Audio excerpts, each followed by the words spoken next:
we gonna get one right. We are back. It's the high differential. That is the 6'6" Neil. I am the 4'10" Nick. We got the results from the Dandy. We will talk about that. We were wrong again. Yeah, and we really weren't even that close in this one, but we will break that down. We'll also talk about the Whitney, which is this weekend. We're turning into a horse racing pod. Churchill and Naira has announced a 6-race series, which has a lot of positives, but also has some negatives. We will go into that. And baseball's trade deadline. The Dodgers, like always, are making moves. And there's other teams like the Braves and the Reds that pretty much did nothing. So they did nothing. We'll go into that. But spent the weekend on Saturday at Spike Out Sarcoma out there at the Blind Squirrel. Had to fight off the rain, but was a good day for a good cause, and was good to see a bunch of people out there on Saturday. Yeah, no, it's always one of those events that you have circled on the calendar because, like you said, it's for a good cause, for our buddy Michael Vanover's foundation for his brother, Spike Out Sarcoma. And, the whole crew is always out there. The ice cold buckets of beverages are flowing. The food's always pretty solid at the Blind Squirrel. Didn't win any raffle prizes, bought a couple raffle tickets and came up empty once again. I pretty much have the worst luck when it comes to raffle prizes. Dude, I've never won anything like that. It's impossible to win those things, but no, good day. Rumor was there were a couple people that won multiple prizes at the same time. That's what I heard. I did hear that, but I mean, it's all about how many tickets you buy and how many tickets you put in the buckets for each prize. So yeah, and I mean, I think I threw multiple in one of them, the bourbon one, but yeah, the rest of them are just getting one, and still came up empty. Couple of the golf prizes we threw some tickets in there, but none of us won. I did get a new Spike Out Sarcoma t-shirt. I did realize that the one I was rocking was from 2019, so it was time to upgrade. There you go. So we did get a new shirt, and a bunch of people out there getting Shady Rays sunglasses, which all of them are donated by Shady Rays. So that's pretty cool of Chris Ratterman and those guys out there at Shady Rays. But it was a good day. The kiddos were all putting together a tattoo parlor the entire day. That's right. So by the end of the day, I think we all at least had 3 tattoos. Sure did. A couple on our necks where we didn't even know what we were getting. I think mine was a dinosaur egg on the right side of my neck.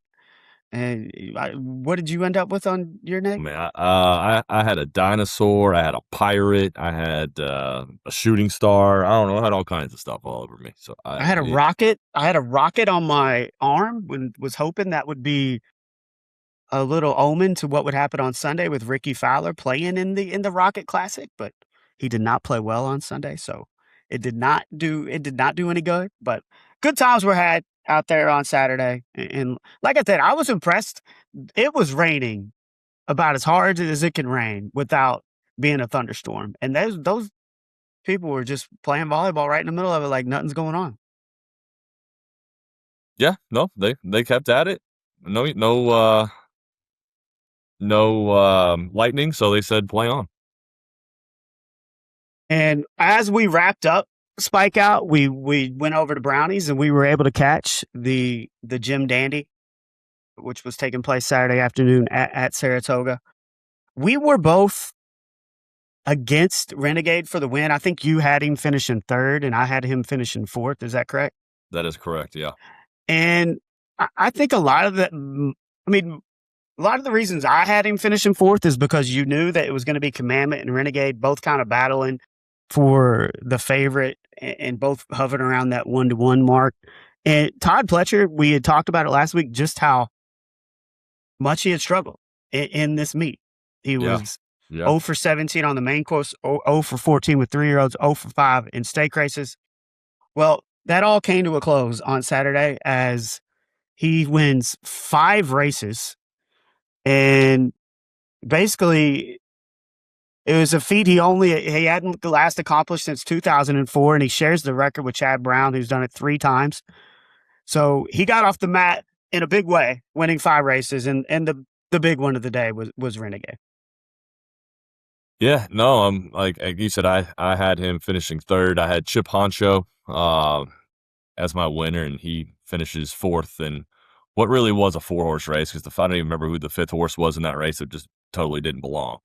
But yeah, no, good for Todd Pletcher. Renegade, we've always said he's been a good horse. He just came up short in the Derby, um, by a nose, and he's glad he's back in the winner circle. And was this is this an automatic qualifier for the Classic or no? This No, was not.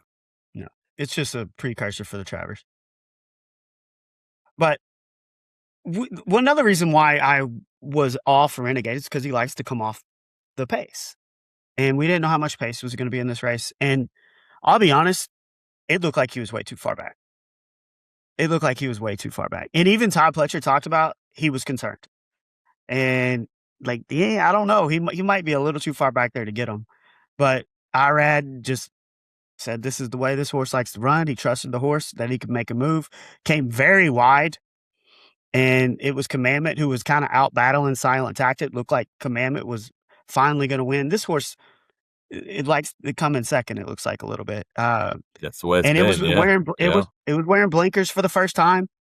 And they Flavia and Pratt talked about how it took him a little bit to engage the Silent Tactic, but once he finally saw him there, he was re-engaged, and maybe he didn't see Renegade coming from the outside with those blinkers. And Brad Cox said he didn't blame the blinkers for why he didn't win the race, but you do wonder if maybe he doesn't have blinkers. Does he see Renegade coming from the outside, and he figures out a way to finish the race? Yeah, no, like you said, we talked with Commandment putting the blinkers on for the first time and trying to get him more focused, and not go so wide on the turns. But no, you have a point there. Like, if you don't have those on, you can kind of see what's going on in your peripherals, and maybe you see him coming. But I don't know. Renegade was just the better horse that day. I mean, he lost. I mean, he was what, five or so lengths behind Commandment in the Belmont when Commandment finished second, and he got his revenge on him.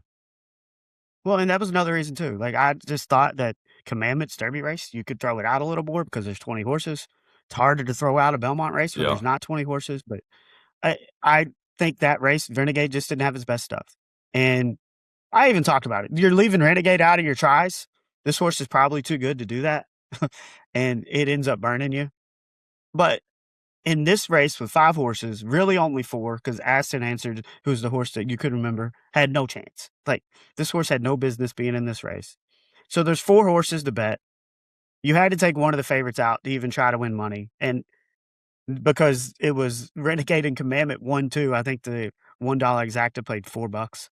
Like, it was not a race to make money. But I think Renegade is now clearly pointed towards the Travers. And, we've seen multiple horses over the last couple of years go from winning the Dandy to winning the Travers. Sovereignty did it. Where I've got the list here. It's for the Sovereignty did it in 25, Fierceness did it in 24, and Essential Quality it did it in 21. Only 14 have done it since 1964, but it's happened a lot here recently. Yeah. No. Yeah. Yeah. I don't know. We'll see. We'll see if he can keep it up. See if he can keep it up. Commandment might. I was looking something up as you were talking there. You're killing me. It's. Yeah, I mean, I've waited for. We're 10:30 going live. We normally do this at 8:30. I took a nap waiting for Neil to get ready to do this show. So you would expect him to be on his A game, but I don't know what he's looking up after I've just waited 20 minutes for him to finally jump on while we're staring at each other on the screen. Brad Cox talked about he didn't know what he was going to do with Commandment, potentially the Travers. I think maybe the Pennsylvania Derby was an option for him as well. But we should. I mean, is there an update on Golden Tempo? I mean, they were pointing him toward the Travers after the injury. Is he still on track for that? Have we had any news on the show? We got an update on Tempo. He breezed 4 furlongs over the main track at Saratoga on Sunday. With Jose Ortiz aboard. He did that 4 furlongs in 47.67. So looks like he is pointed towards the Travers and ready to go. Mike Rapoli talked about after the win how they would have loved to have seen Golden Tempo in the Dandy because he is the best horse of the crop, and you want to beat the best. But it looks like they'll get a chance as Renegade and Golden Tempo will go head to head in the Travers, which will be fun to watch because we really didn't see it in the Belmont like we did in the Derby. You want to see those two horses down the stretch fighting it out to see who's going to win. Yeah, it'd be good to get Tempo back, see if he can still prove that he's the best of this not so great 3-year-old crop. But so he's all right. Kind of a wrap on the Dandy. Like, it's just 4-horse field, impossible to win money. We tried to figure out a way to make some money, but when it's Commandment Renegade finishing 1-2, which probably everybody was predicting that. We just didn't because we were trying to win, buddy. But I was hoping Chip Honcho would get out and hold the lead, and he did not. That would have been a little bit of value, but just not quite. I don't think that horse is of the caliber of the horses that finished 1-2. He's not. And on this Saturday, we're staying at Saratoga. We've got an ace horse field in the Whitney. And a lot of horses that ran in the Stephen Foster are running it back. And we will try to pick some winners as I think Magnitude in the Foster is the last one I got right. Have you got one right as we've been predicting all these? Came in second. You're over? I came in second, I believe. But yeah. You're over? No wins yet. I didn't officially pick Napoleon Solo. I did talk about how I thought he was going to be a contender in the Preakness, so I can't officially take credit for that. But yeah, I did take Magnitude. So at least of all the horse races we've broke down, I've picked one winner. You need to get on the board. I feel like we'll be on the board after this one. I think the Whitney I'll break the streak here at the Whitney. But we do need to get started with the Whitney breakdown. In the 1-hole, starting on the rail, it is Magnitude. 9-5 on the morning line. Jose Ortiz remains aboard. It's won 4 straight. I mean, this horse, he's just, you talk about horses trending. This is a horse that's trending. Yeah, no, and we talked about that back when he ran in the Foster. Like, he was coming in as the hottest horse in that race against a pretty good field, and I think once again it's the same thing. You know, he obviously won the Foster, so he stays hot. You mentioned he's won his last 4, including the Foster, but also that Dubai World Cup where he beat Forever Young, and he won a couple other stakes races as part of those 4 as well. So. I mean, also in his last race in that Foster, he ran his best equibase speed figure of a 116. So he's in good form right now. He's going to try to set the pace. I mean, that's what he does. He's going to try to get out fast. Problem is there's some other horses in this race that will also try to set that pace. So he's going to get pushed. So if he gets pushed a little too much, maybe that could spell some trouble. But yeah, he's coming in as a hot horse, and I think he's definitely got a chance to win this thing. Well, you talk about the 116 or the 116 equibase figure, 110 on the Brisnet in that win in Stephen Foster. Like, let's not forget he broke through the gate at the start. Oh yeah, that's right. They had to and he had to be reloaded, and he still put up that performance. And to me, that adds even more quality to it. He's got Jose Ortiz aboard, who is just as hot as jockey as there is right now on the circuit. You're right. Like, I do think this next horse that we're going to talk about, Nitrogen, the filly, is going to push the pace on him a little bit. So we'll see how he handles that. It's his first Saratoga appearance since the Travers last year, where he was defeated by 20 and a half or almost 21 lengths. 20 by Sovereignty. Yeah. So if you're looking for a negative, that potentially could be one, as he's never won at Saratoga. But this horse is 9-5 for a reason. Yes. And he is ranked number 1 in the NTRA polls as well. I mean, he's got to be a win contender. If he's not, then you really don't know horse. In the 2-hole, it's Nitrogen, the filly, ridden by Johnny V, trained by Mark Cassie, going off at 4-1. If Nitrogen wins this race, she'll become the first female racehorse to win the Whitney since Personal Ensign in 1988. your thoughts on Nitrogen? Yeah, I like this filly. 16 starts, has never finished outside of the money. So 16 starts, 8 wins, finished second 5 times, and then third 3 times. Finished first in her last race on June 5th at Saratoga in a grade 1, defeated fillies and mares in that one, and won by 12 and 3/4 lengths. So, a dominating performance the last time out. This filly's 3 for 3 on the dirt at Saratoga, so she's going to be right at home. She's going to try to press that pace with Magnitude, which, if Magnitude doesn't like it, then, Nitrogen's going to be right there to take it over. So, had a career best 117 equibase speed figure in that June 5th race that I just mentioned, which is slightly faster than Magnitude's best. The only negative I see here is Jose Ortiz has ridden Nitrogen in 14 consecutive starts and has opted to ride Magnitude. So this is going to be John Velasquez's ride, something that maybe Nitrogen's not familiar with that jockey. Could be a problem, but I think this horse is good enough to overcome that. Definitely a win contender. Yeah, a lot of jockey changes in this race because, like you said, Jose Ortiz opting to ride Magnitude, which I think is the obvious decision there. Correct. It is coming off of Nitrogen. So Johnny V jumps aboard a Nitrogen, and then Johnny V is riding Nitrogen. So Manny Franco's aboard Antiquarian. So a lot of changes with the jockeys. Like you said, this horse is finishing the money every single time out. Now, the majority of those are against fillies and mares. So now we're running against the boys. How will this horse perform against the boys? And I am so excited just to see how she does. If it wasn't trying to go head-to-head with Magnitude, like one of the better front racing horses that are out there, I would say this horse has a chance. I don't know. I don't think it can go toe. It's hard to over. 3 for 3 at Saratoga. 3 for 3 for Saratoga just too. Won by 12 and a half or 12 and 3/4 lengths. You're gonna tell me it's not a win contender? They can't all be win contenders. They're not all win contenders. They're not. And there's no doubt this horse can win the race. It has the speed figures to do it. And if it does it, I think it'll be a great story.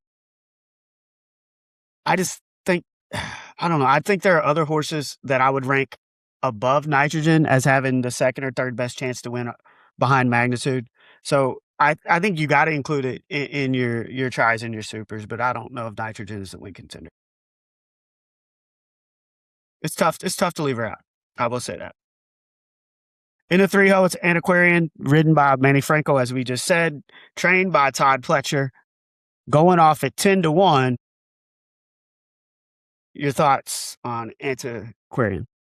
Yeah, like we talked about Magnitude coming in as like a hot horse, and we've got Antiquarian here coming in is not. It's kind of a cold horse, I guess. If you maybe like a lukewarm-ish, not hot at all. So struggled in the last 2 races. Finished 4th on July 4th in the Grade 2 Suburban Stakes, and then finished 4th on June 6th in a Grade 1 Metropolitan Handicap. Where I mean it did go up against Nysos and Journalism in that Metropolitan, so both really, really good horses. But, lost in those 2 races by a combined 17 1/4 lengths, finished 8th last year in the Breeders' Cup Classic. So, when it's going up against quality horses, it doesn't seem like it's usually coming out on top, except for one time last August in the Grade 1 Jockey Cup when it beat Sierra Leone and White Abario. But that was a long time ago, about a year ago. So, ever since then, kind of been struggling a little bit. Top speed figure is a 113. It's going to be a stalker, so it's going to have to run down some pretty quality horses out front, and the 2 that we just talked about.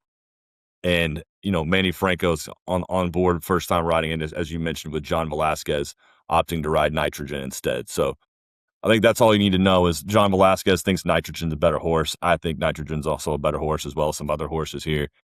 I don't really see this horse factoring in. I've got it as a toss.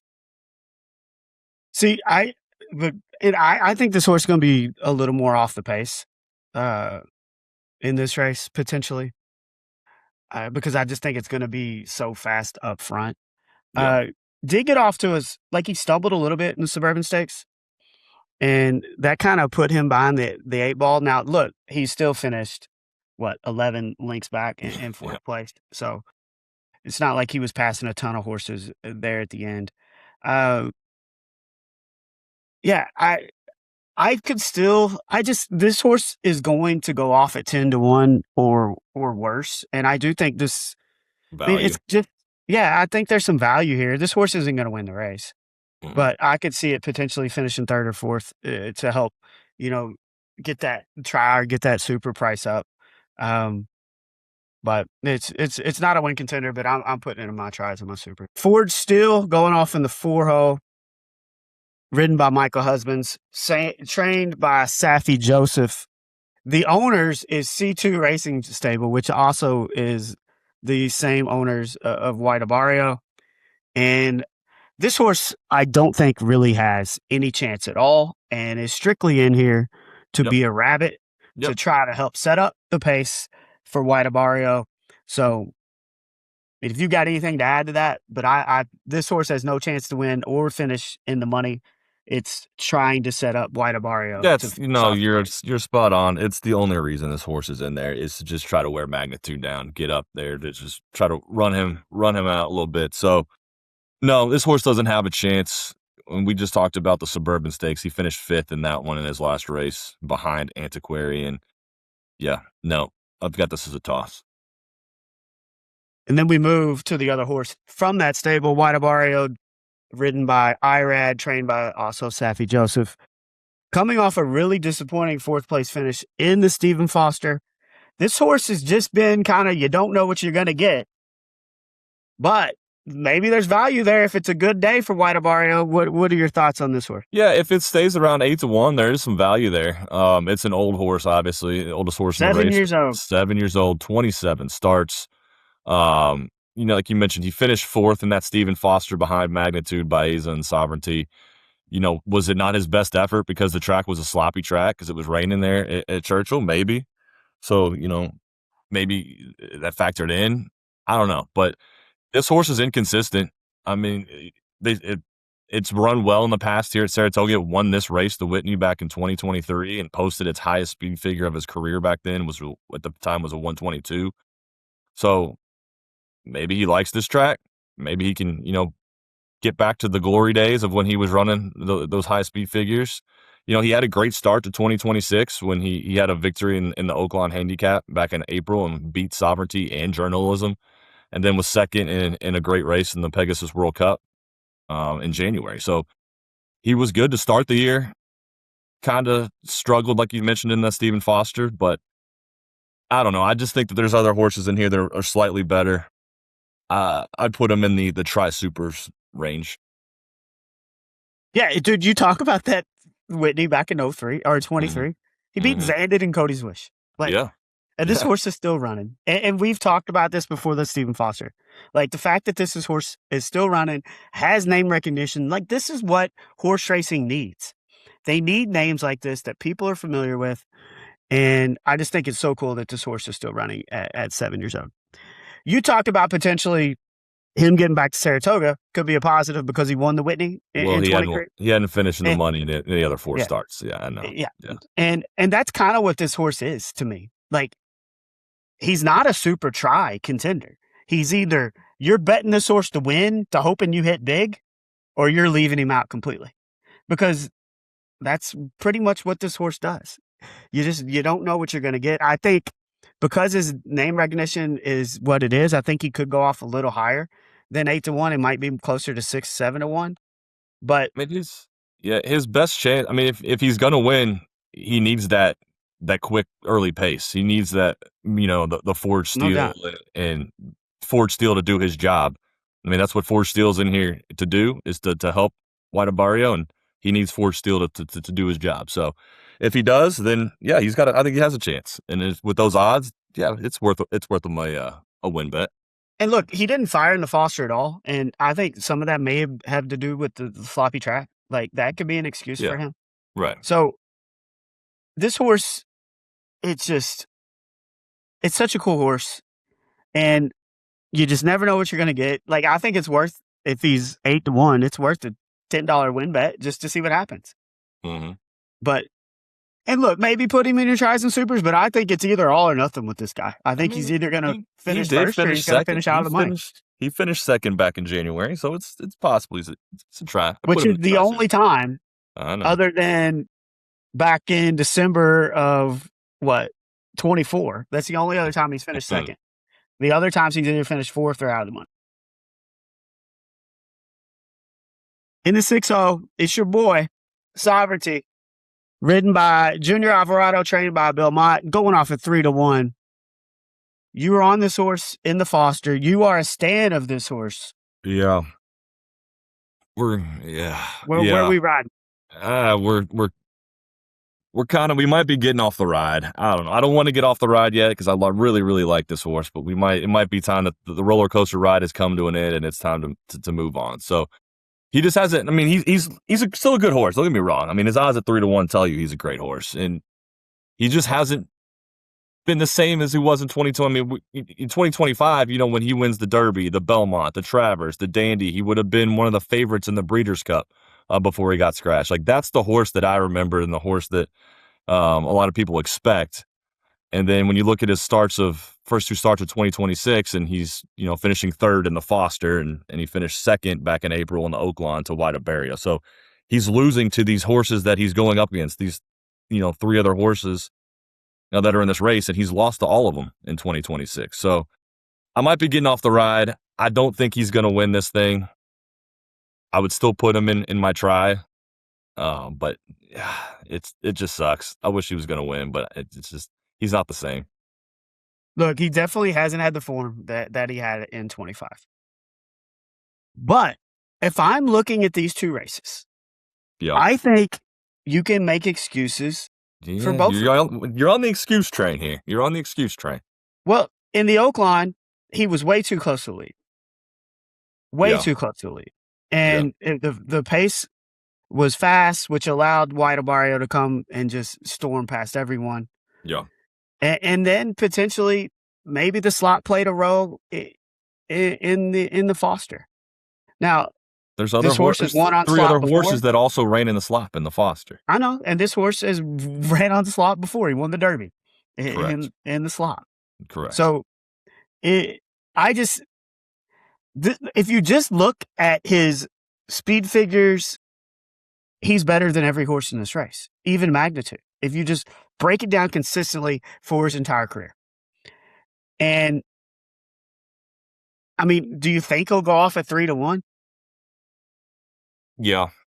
I just think that everybody just knows he's the Derby winner. He's, the Belmont winner. I think the name is going to make his odds probably lower than they probably should be, but.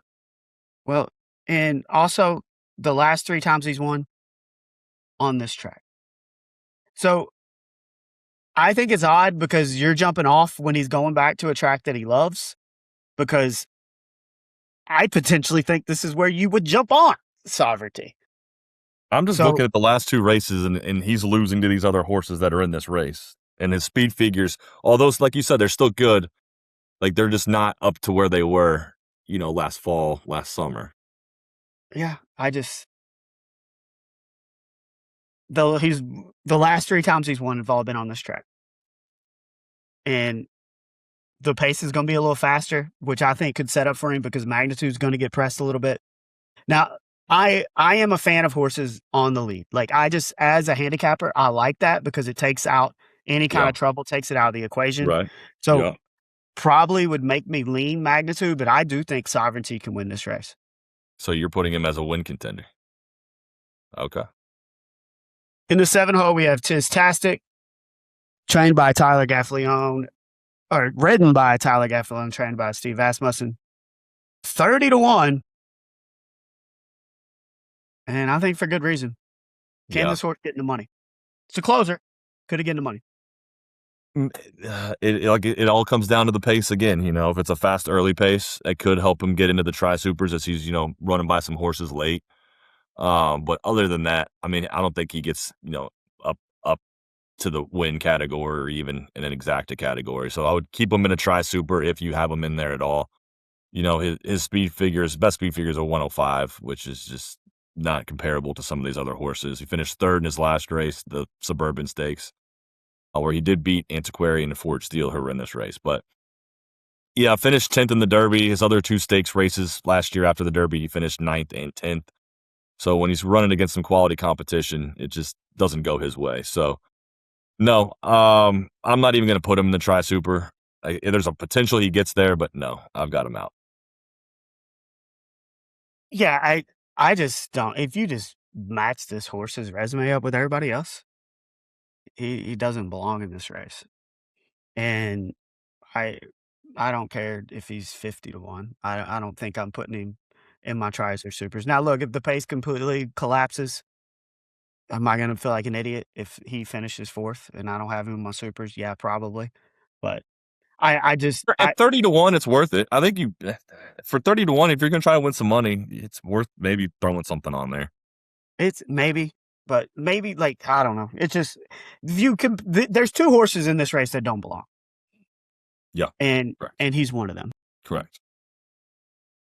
Could I be talked in to be like, look, it's worth a shot, just throwing him in 3rd and 4th potentially? But I don't even see him finishing that high. In the 8 hole, it's Baeza going off at 7-2, ridden by Flavian Pratt, trained by Bill Mott.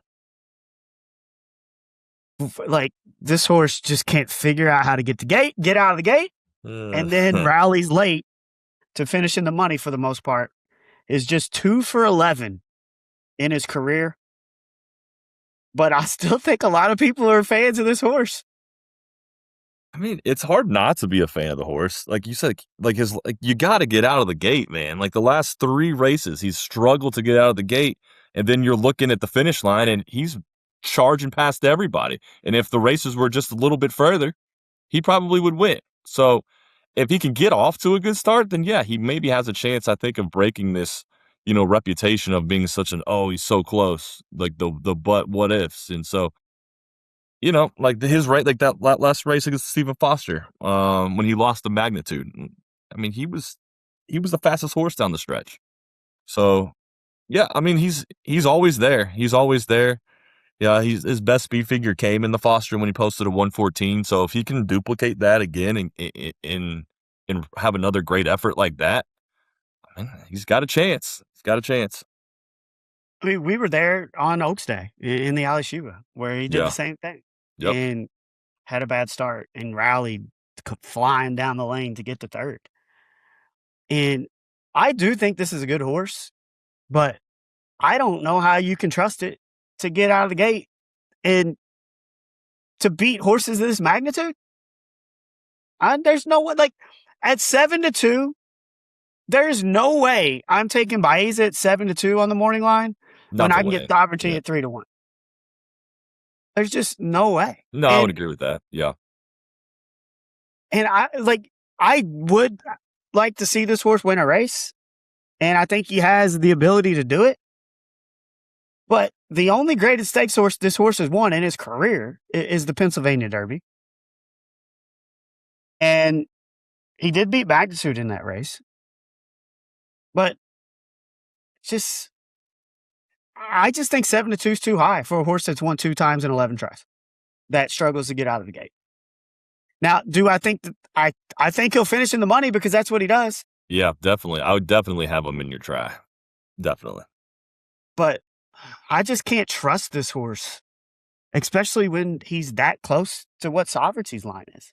And it'll be interesting to see what they go off at. But you got to include him because he figures out a way to finish at the end. I mean, he's done it every race except for the Classic, where he's finishing the money. And I mean, that race, look, he's just up against like horses that he's not going to beat, and Forever Young and Fierceness. But you got to have him in your tries and your supers. But I don't think Baez is a win contender. So, what you want to do? Top 4? Yeah, I've got 4 in mind. Yep. All right, what you got?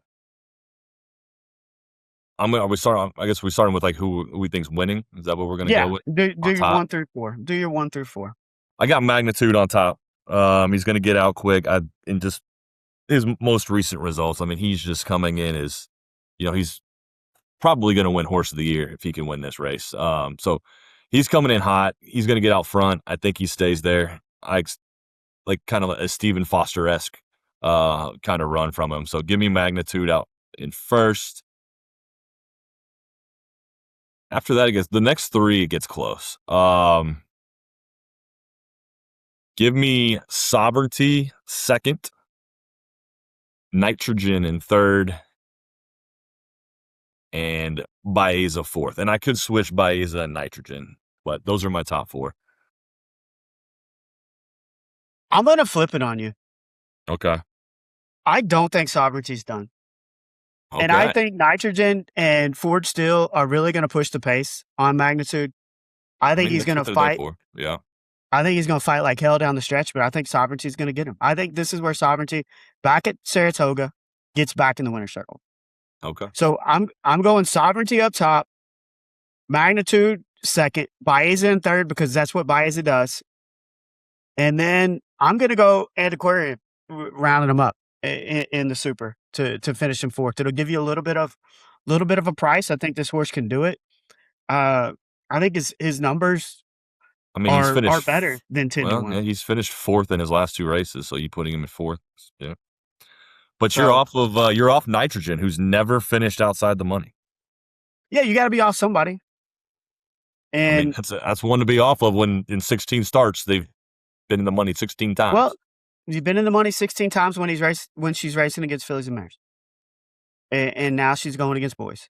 Like I think there's a reason why fillies and mares don't race against the boys all the time. Now, look, I am excited to see this race and see what she does, and if she wins, I think it's going to be awesome. You've seen the speed figures from her. I know. Okay. I know. Okay. So I'm going Sovereignty, Magnitude, Baeza, and Aquarian, and you're going Magnitude, Sovereignty. Give me Nitrogen. Yeah, give me Nitrogen and then Baeza. Yeah. Okay. So we're both leaving out White Barrio. Yeah. He's just the grandpa of the group, man. I think he's just And I'm leaving him out. We're both leaving out White Barrio. We're leaving out the two horses, the Tistastics and the Ford Steel, and then we use the rest of them. Yeah. All right. Yeah. I'm excited there's more horses in this field. Yeah.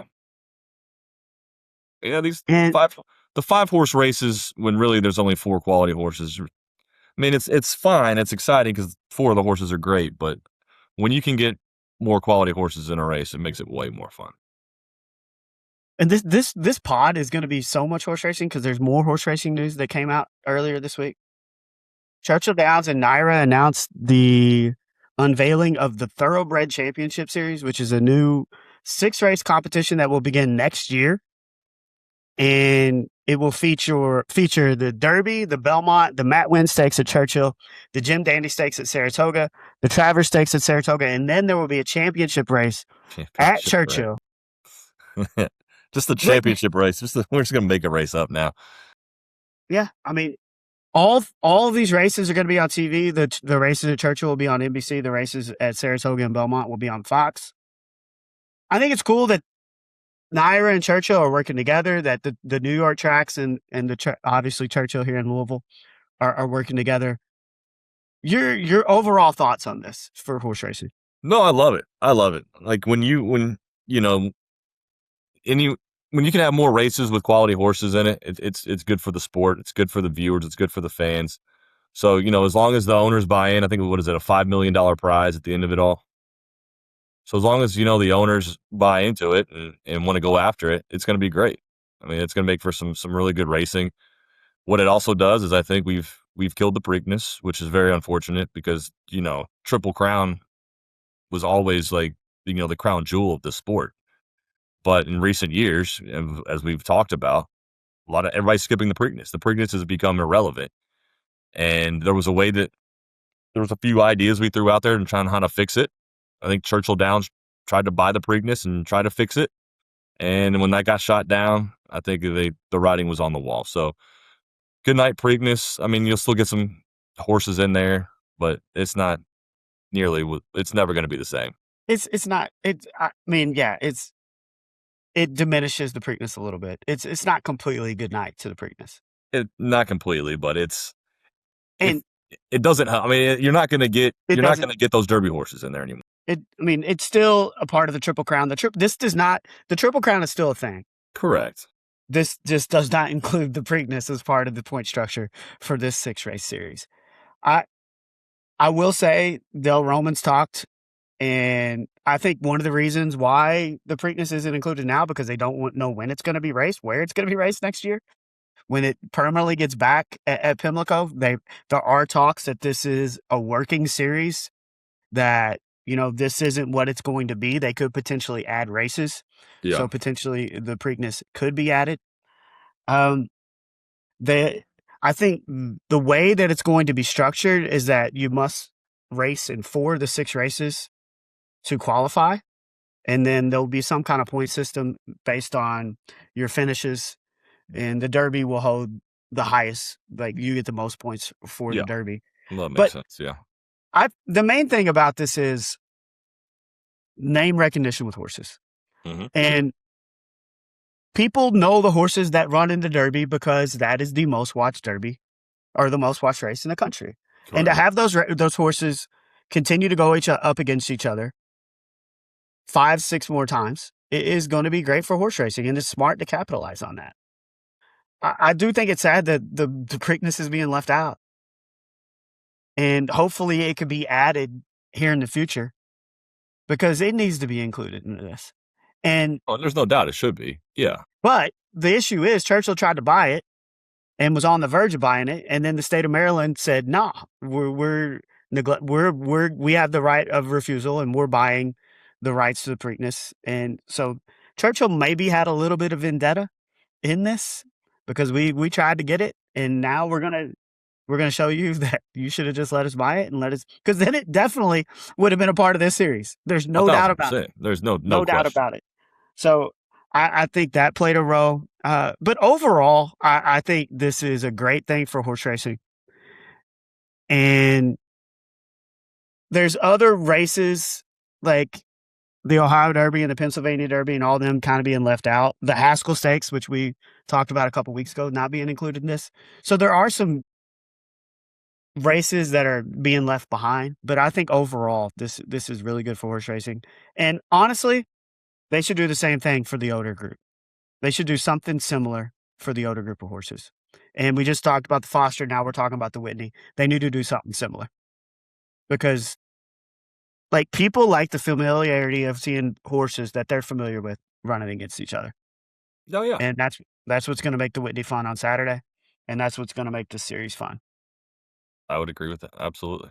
Any other changes to it other than adding the Preakness? I mean, we haven't done anything yet, so I mean, I don't know what I would change because I With haven't the actually seen. structure, like, No. I mean, those 6 races are. I mean, 5 of them are staples in the sport, and then we just add this championship race, whatever that I mean, means. we're already watching these races, I mean, right? sure. So People we that got love horse racing, but yeah. now there's just a point system for all of them, and Yeah. So no, I wouldn't change anything yet. I think that the ideas that they have out there are great. We'll see how it works, and I mean, if you need to tweak it, you tweak it. But I think the plan that's been presented is a good one. What we calling this grand championship race? Should call it the height differential stakes.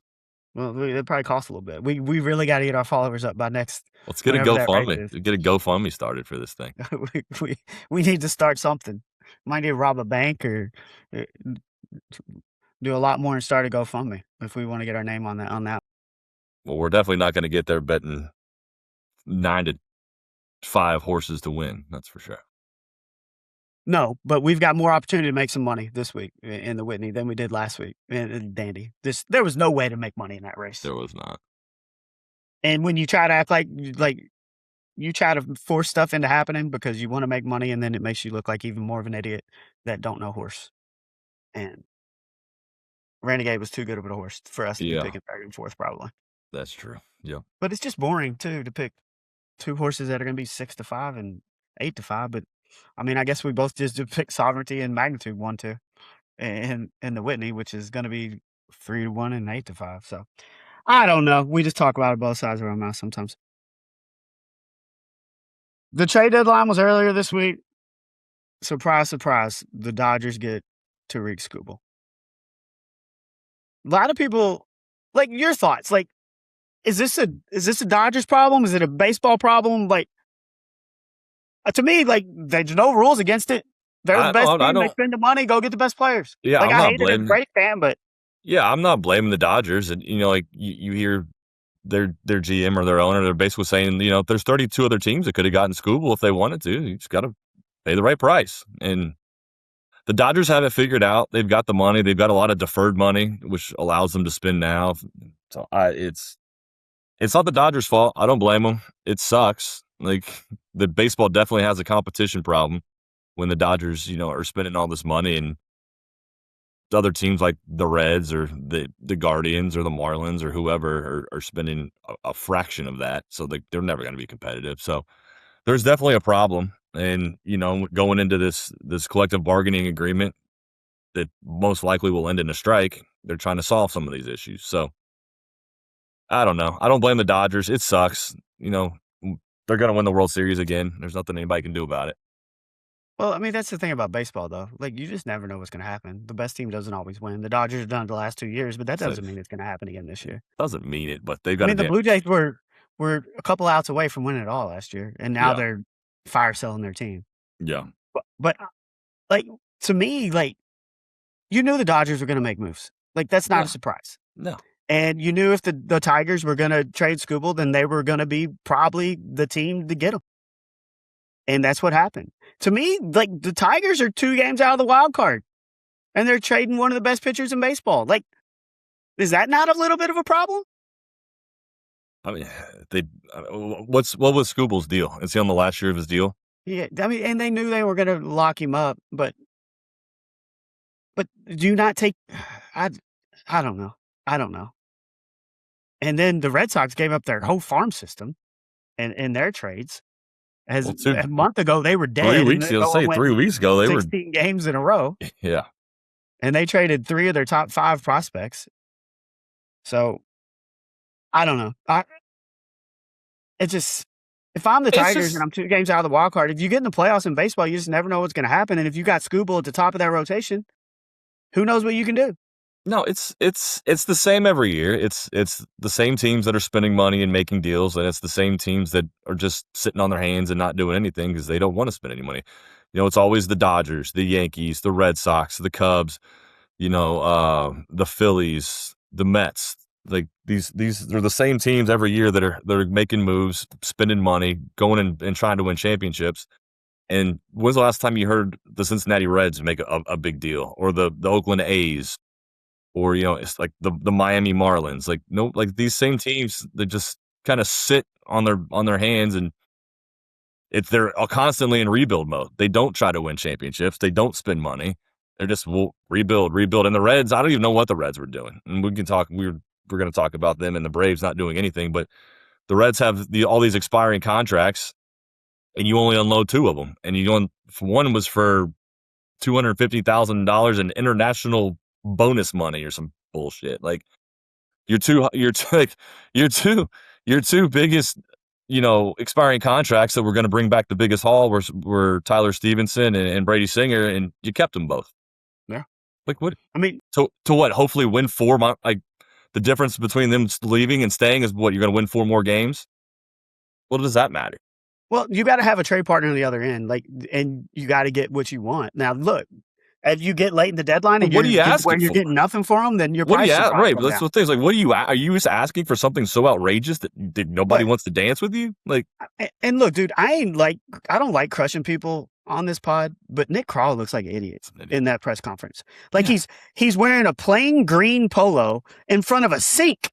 In front of a sink, the sink is the backdrop. Like, what are we doing? Why is there's no Reds logo on his body or on the backdrop behind him at all? Like, why are we allowing this as a Reds organization for this to go out in public? It's such a bad look. It's a bad look. It's a joke. And look, when the Reds do make a move, they get Brian Hayes, who bats .082 and has 5 more years on his contract. Yes. Like, what are we doing? Like, they don't have the the financial capability to make mistakes like that. And you finally make a move and you get a guy like that who now you want to unload and nobody will take him. And then you go do a presser in front of a sink in a green polo. But it's like, so if you're the Reds, right? And right now you're sitting, I think they're about 5 games out of the wild card. They still have about 5 teams in front of them to try to pass. So the odds of you doing it, not great, but you're not so far out of it that you maybe couldn't make a run. But you did nothing to improve your team for 2026 this current year. And you've done nothing to improve your team for 2027, which is what you sell at the deadline. That's what you're aiming for. So you did nothing to improve this year's team to try to win, and then you did nothing to improve next year's team. And if you don't do one of those two things, why do you have a job? Like, what are you doing? I don't know. And now they're in, like, I don't know if it's true or not, but they're saying they're looking to trade Hunter Green. Like, whose contract is about as manageable as you can have for a frontline starter? For an ace, yeah. What are we doing? What are we doing? It's Nick Krall. Like, Castellini suck. Nick Krall sucks. Like, the Cincinnati sports franchises have the worst owners and the worst GMs, which I guess if you want to call Duke Tobin GM, but the worst GMs and the worst ownerships in their respective leagues. Bro, the Bengals aren't even in the same conversation. No, they're not. They're not. They're not. I mean, which is insane. Amazing. Which is insane. Amazing. Yes. Yeah. But you've got 2 starters locked up for 5 years. And good on them for getting that done too. But then, and look, maybe it wasn't true, but usually when there's talks, if they're looking to trade people, there's at least a little bit of smoke to that. I mean, hey, if you I'll take Hunter Green and his contract. Of course. It just it sucks because Cincinnati is a baseball town. Like the Reds are one of the most storied franchises in baseball history. You know, they've won 5 World Series. They have the biggest opening day in all of baseball. Like, it's a huge thing. Like, the Reds fans will support this team, but you got to give them something to support. And when you're in the off season and you have a chance to go get a guy like Kyle Schwarber and you screw that up, what is the message here? Like, what do you want Reds fans to do? Yeah, I don't know why we really didn't go more into that when it happened, because he wanted to be a Red. Yes, like it was there for the taking, and you go make it happen. Go make it happen. Just screw it up. It's so. Go make it happen. But no, they're just stuck in a wheel of mediocrity, and they don't try to get out of it. Yeah, they don't. You got to trade Tyler Stevenson. You got to trade Brady Singer. Like, you have to. Since you got Caleb Ferguson for $250,000 in international signing bonus space or some crap. I don't know.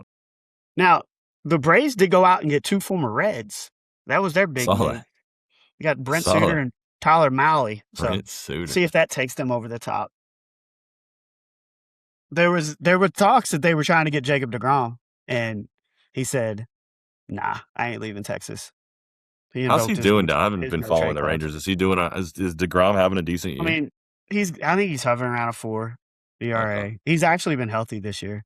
Yeah, which that has been his biggest problem. But Skubal loses tonight to the Cubs in his Dodgers debut. I saw that. But I mean, if as a Brave, you want to get better, but I mean, you guys are pretty damn good as you are. Yeah, but their starting rotation just doesn't have a lot of depth to it. Which adding another frontline starter, not even an ace, just a good 2 or 3 would have been what they were probably looking to do. And would a Brady Singer Singer have piqued your interest? I mean, I don't know. I think he's kind of what they have now. I mean, look, to make a trade, you have to have somebody both ends of the trade have to agree. And I just think when it becomes 4 or 5, getting close to 6 o'clock, and you've got guys that are into their contract, and you're going to lose them for nothing or lose them for a couple prospects, your price probably comes down a little bit. And maybe by the time their price came down, it was just too late. But the Reds have got to trade those guys. And you talk about the the strike that could be and like all there's got to be a spending ceiling and a spending floor. Oh, there's Like no doubt. You have to have a floor. like the Yes. Dodgers spending what they spend is an issue, but they're not breaking any rules. But the problem is the teams that aren't spending money at all to be competitive. That's more of a problem with baseball than the Dodgers. At least the Dodgers are trying to put an entertaining product out there. And I'm not a fan of the Dodgers, but at least they're trying to win. I agree. I mean, these teams that aren't even trying, that's And if what's your been ownership, wrong with like, baseball our entire lives. it's like if you're the owners of, like, if you're the Castellinis, right, and you own the Reds, like, I mean, I guess you're making money on it, but what joy do you get out of this? Like, the fans hate you. Your team sucks. Like, what joy are you getting in owning the Cincinnati Reds when they don't win? The fans don't like you. What's the point? Like, if I owned a team, I would want my team to be good. I would want the fans to be happy, right? Like, I want this thing to be a success, and you don't even try to do any of that. No, and like they gotta and look, the Bengals, them not making the playoffs the last 3 years has been a failure. But fans They're have still shown trying. up. The fans have shown up because the product, at least they score points, right? Yes, and they re-signed the guys that we wanted them to re-sign. Like, they are at least trying to be good. And then 2 years ago, they re-signed T and Jamar, and they just didn't have the wherewithal to do anything but the defense, and that's why you suck, and that's why you don't make the playoffs. Yes. But then a year later, you go and fix your defense, and now everybody's excited again. Like, the Reds could look at Ellie and Sal Stewart being their Joe and their Jamar. And then you got a 1 and 2 pitcher that's locked up too. And build around that. Like, get some excitement in the city for baseball. Like, you're right, they'll show up. But like the Bengals also did something that they never do, and they go out and they trade and get a huge, a huge guy in Dexter Lawrence. Like, they never do that, but they did it because they know that they needed to do it because they want to win, and they want to show the fans that they're doing it. Like, the Reds would never go get a guy like like the equivalent of a Dexter Lawrence in baseball. No, and I never thought the Bengals would either. But they did. The Bengals showed that they could do it. But we hear Duke Tobin talk once or twice a year, and what did he say in that end of the season? I'm a defensive line guy. Like, we got to get our defensive line right. And then he actually went out and made moves to prove that that's really what he wants to do. They made a splash. They made a big splash. The Reds, like, they don't even dip their toe in the pool. Like, they don't make any splash. Like, zero splash. I mean, Suarez is their big splash. That's their big splash this year. I mean, it is, right? I guess. Sure. It's the only thing they've done in the offseason and in the season. That ain't a splash. Like, you don't get Schwarber, so let's bring Suarez back. Yeah, like, Schwarber's the splash. Like, you had the chance to make it, to jump on in that deep end and cannonball. I agree. Make that splash, and you just. I know. Everything for them to just stand by Nick Krall for as many years as he's been there is just. Do you not own a Reds polo, dude? Like, he doesn't own a Reds polo. Oh, yeah, Krall. Yeah. Like, what the? He can take mine. I'll lend him mine. He can keep it. Like, I just can't imagine. Like, being media relations side, anybody. Like, if I'm setting up an interview, allowing anybody associated with the organization to go officially on camera in a public appearance without any kind of logo for the team they're representing on. And then you put them in front of a sink. Like, what if somebody would have came in and washing their hands in the background?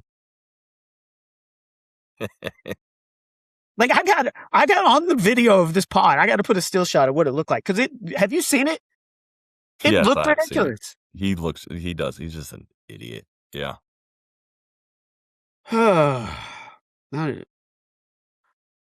You had the idea, like, we need to do more drafts. So last week, we did best food leftover. Mm-hmm.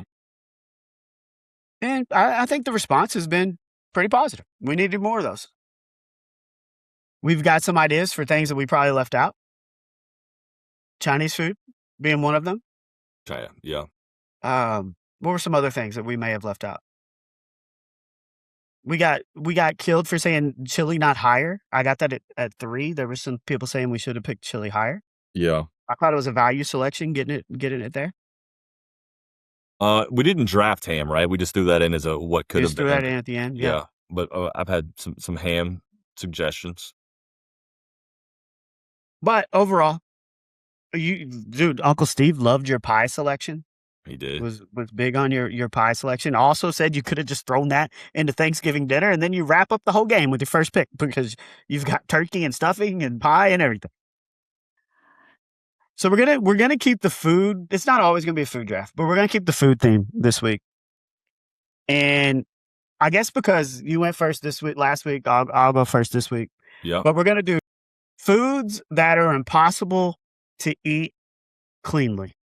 Like your favorite foods, like your right. The foods that are the messiest to eat. Like you're obviously not gonna. You're not gonna deal with the mess if you don't like it. No, but we're not drafting based on the messiness, right? You're drafting based on the messiness. Because that's what the thing is. It's the messiest foods to eat.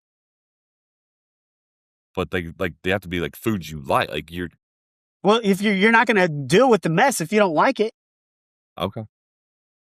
Right? I thought we were just drafting like our favorite messiest foods. Our favorite foods that are impossible. I think that plays a role, but it's not the end all be all. I mean, I could tell you the messiest food, but I might like hate it. But if I'm drafting, then that's not going to be on here because you're not going to deal with the mess and eat it. Because why would you deal with it if you hate it? So you're saying like your favorite messy foods. All right, just go. My first pick. I mean, it's got to be ribs. Ooh, wow. It's got to be ribs. Okay. Like, because you got to pull the bones apart. You're getting the barbecue all over your fingers. You get barbecue all over your, like you're going to have 47 napkins while you're like, ribs is got to be the number 1 pick. So like that means like you think it's the messiest, but you also enjoy eating ribs. Yes. Okay. And I'll deal with the struggle because they're good. My number 1 pick, which is probably one of my favorite foods, give me the saucy wings. Give me the buffalo wings. Any kind of sauce that you like on there. If you don't like spicy, just give me the chicken wings. Sauce them up. Yeah, and that's similar to ribs, right? It is. You're still like the difference is you don't have to like tear them apart, like separate them. But you're getting it all over the face. Very similar. Very similar. Now, tell me if you agree or disagree with this move. Here's how I eat my wings. I only eat my wings one-handed. Like I do take your wings two-handed and give it the little thing. See, I always keep one hand clean so I can pick up my drink and not make a mess on my cup. And I just one-hand the wing the whole way. I'm probably a two-hander. You're a two-hander. I see what you're saying. Like, honestly, you got your flats. Like, I've gotten to where you try to get at least one of the bones out completely. And maybe even sometimes both bones. You got to rip the flat. Both bones. You rip the bone off the flat. There's a whole strategy with the fingers to get it out of there. I know. And then you just get a clean bite. Like, flats over drums all day, right? I would agree with that. Yes. Okay. Yes. That but is yeah, correct. I think ribs and wings are right there hand in hand, 1, 2. Which one you pick first overall, I think can go either way. But I think your third pick maybe gets a little tougher. Okay. Well, your second pick, but the third pick overall. That's right. Give me now. I can do like a broad category. I could get kind of specific here, but I mean the broad category would be like pasta. I love good pasta. You get sauce in the shirt, but let's go spaghetti and meatballs. Give me a spaghetti. Love spaghetti, but you got the red sauce. You're eating that spaghetti, and you're getting that red drip all over your shirt. You got the tomato sauce on your shirt. You don't even get your hands in it. That's a terrible selection. You don't. Why does it have to put no? But if it gets on your clothes, you have 0 napkins. You have 0 napkins for spaghetti. All you have is you're not thinking of the consequences. You're not thinking of the consequences. The consequence is with spaghetti, you're probably going to get it on your clothes. And then you go around looking like an idiot the rest of the day with freaking red stains on your shirt. You get it on your hands, guess what? You can wash it off and the mess is gone. The whole thing about being messy. You got to think of the consequences of the mess. You're not thinking of the consequences of the mess.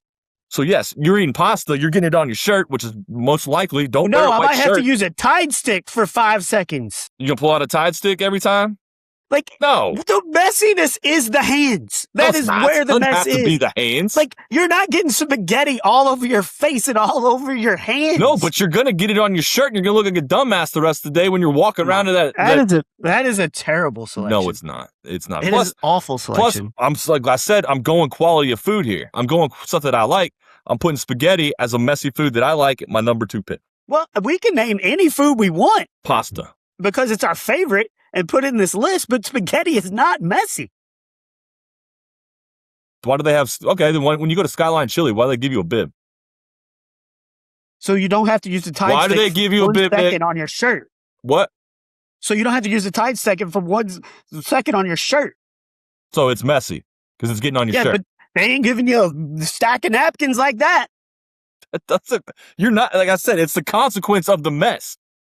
Now, if you said a coney instead of that's more messy. No, no. But all right, you're an idiot. I'm going crab legs. Number 4, my second selection. Like you gotta get in there, crack. Like it's all about getting your hands dirty. That's what this is about. You don't understand. Okay. I'm going crab legs. You're dipping in the butter. You're pulling them all out.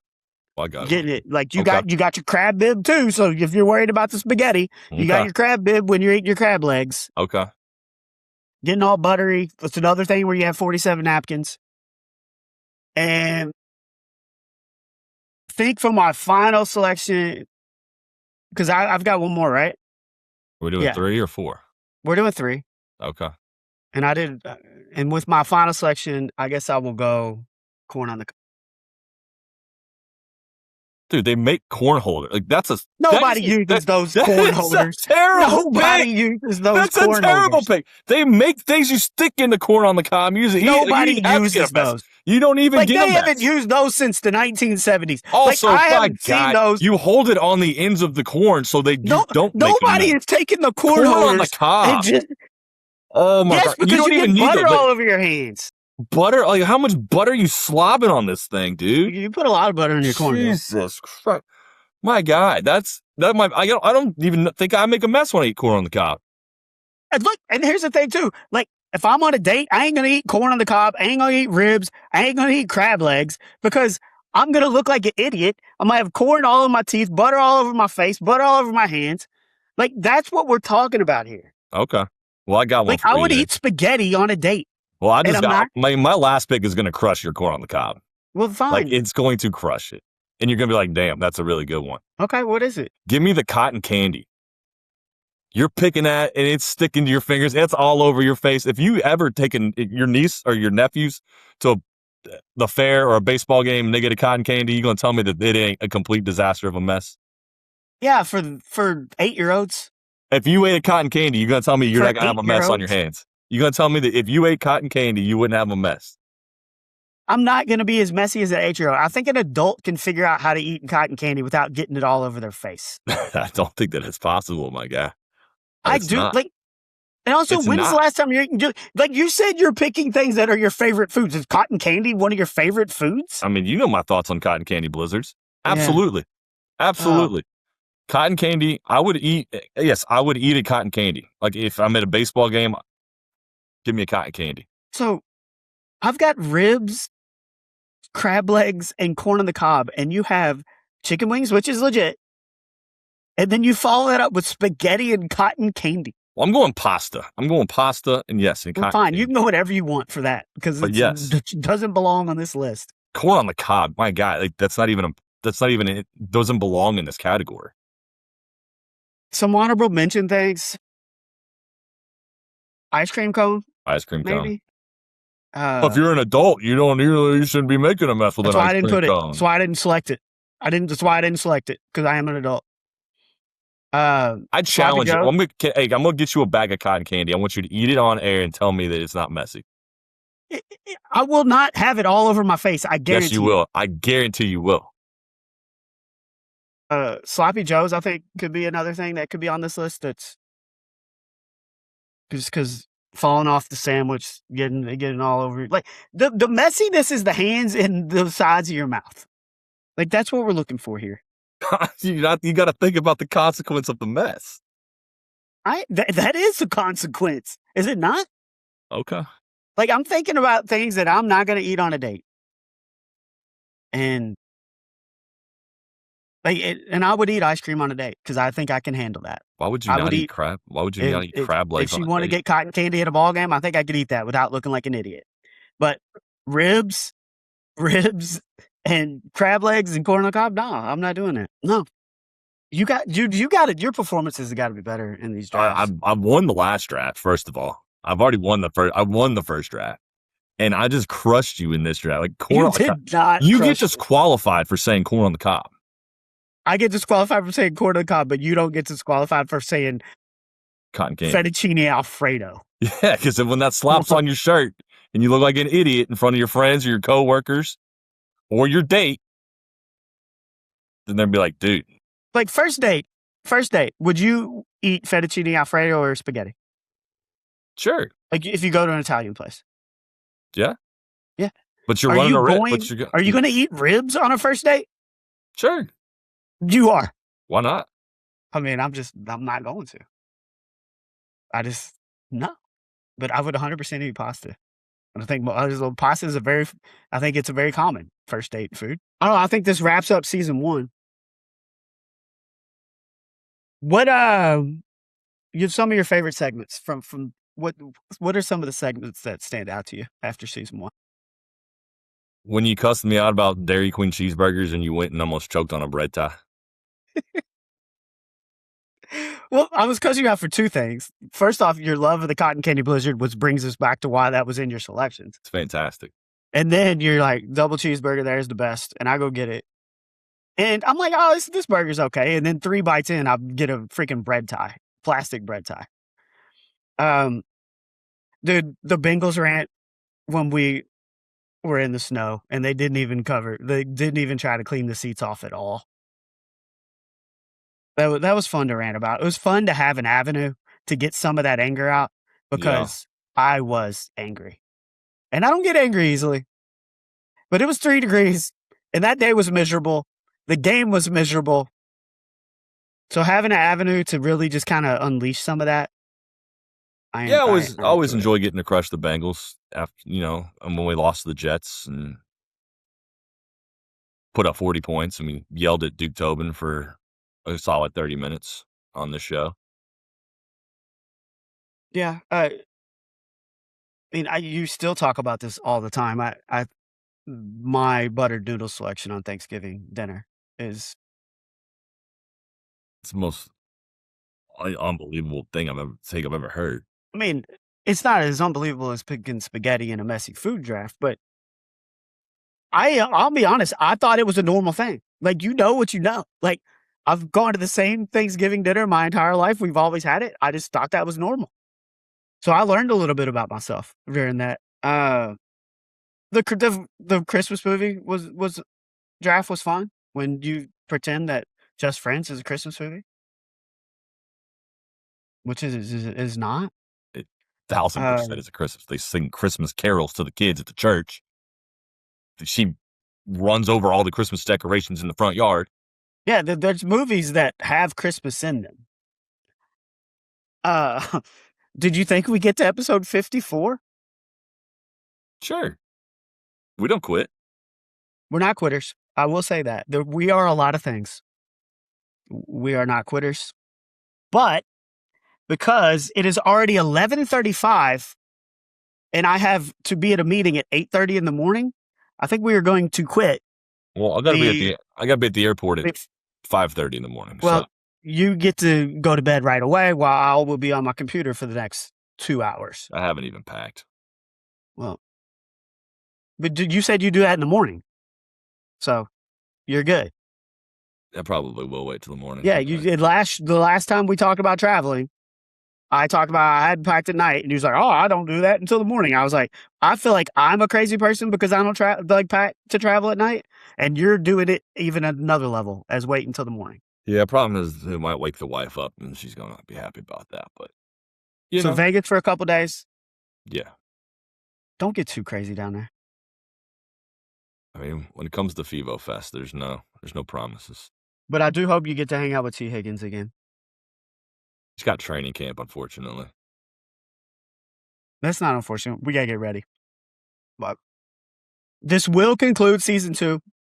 Or season 1. This will conclude. You would think I'd get better at this now that we're on to episode 54 where I can actually talk.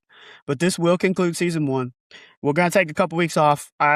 We talked about some of our favorite segments from season 1. I'm going to put together a little hits thing to put out on social over the next couple of weeks. But to everybody that's listened even a little bit during season 1, we appreciate it. And let's try to grow this thing even bigger in season 2. But we'll come back in season 2. College football, NFL will be right around the corner. And no, it's been fun. It's been fun. Yep. But I'm ready to edit enjoying this thing so I can go to bed at a decent hour. All right. We'll let you go. All right. For the 6-6 Neil, I am the 410 Nick. We appreciate everybody listening to season 1. We will see you here in a couple weeks for the start of season 2. We will talk to you then. You. Give it to me. Kids had cross-country practice. Mom's asked me to come over for dinner. I was like, can we do it Wednesday? Because we're doing the pod. I could have easily done it. Could have done it. We got to communicate that shit. My bad, homie. I'm stopping it. Yeah, go eat your corn on the cob, you